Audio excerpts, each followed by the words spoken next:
Vega wins.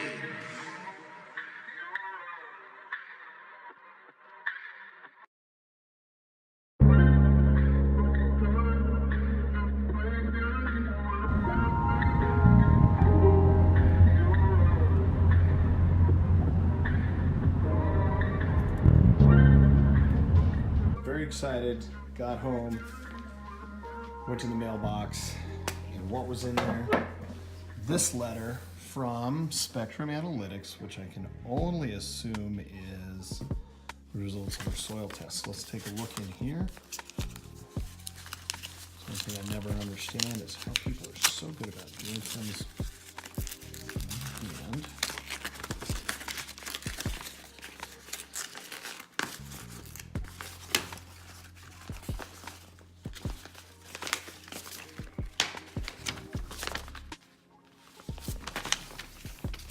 Oh yeah. Spectrum Analytics, there we go. Soil pH 7.3. That's interesting. Okay. Optimal 6 to 6.8. Organic matter 4.4%. CEC 13.7. Look at that. Saturation 1.6 for potassium. Optimal is 2 to 4. Magnesium's a little bit high in saturation, a little decent in calcium. I've been supplementing that. Wow. No Na saturation at all.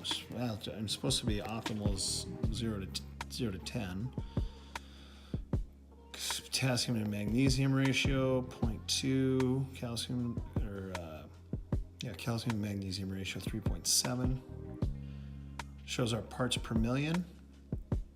A little low on potassium, a little high on magnesium. I wonder what that's from. And on the high end of calcium. What do we got over here? Looks like sulfur, we are low. Boron, low. Copper, super high in iron, but I mean, that's to be expected because we've got red clay, and the red is from the iron oxidizing. Manganese 42, zinc we're super high, which is weird. Sodium, soluble salts, we're okay there. Nitrate, and then kind of down here, this gives you a iron we're super high. Yeah, it gives you recommendations. Nutrients expressed in broadcast pounds per 1,000 square foot except for iron. Okay, interesting. So they want me to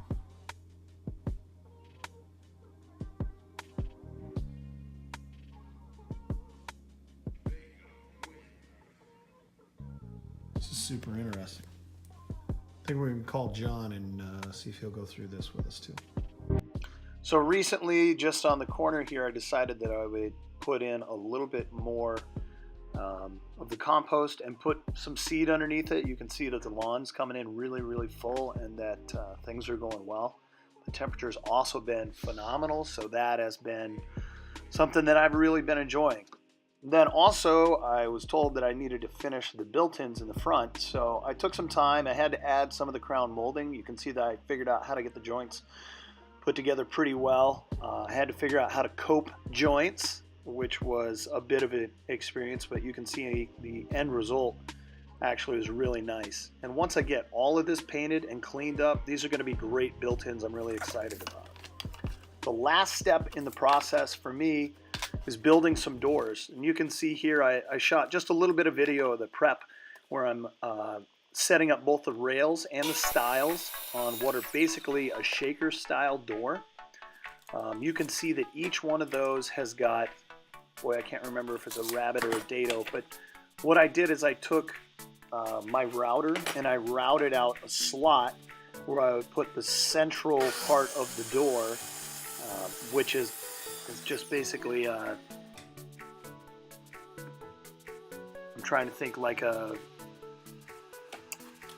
some type of plywood. There we go. It's type of plywood.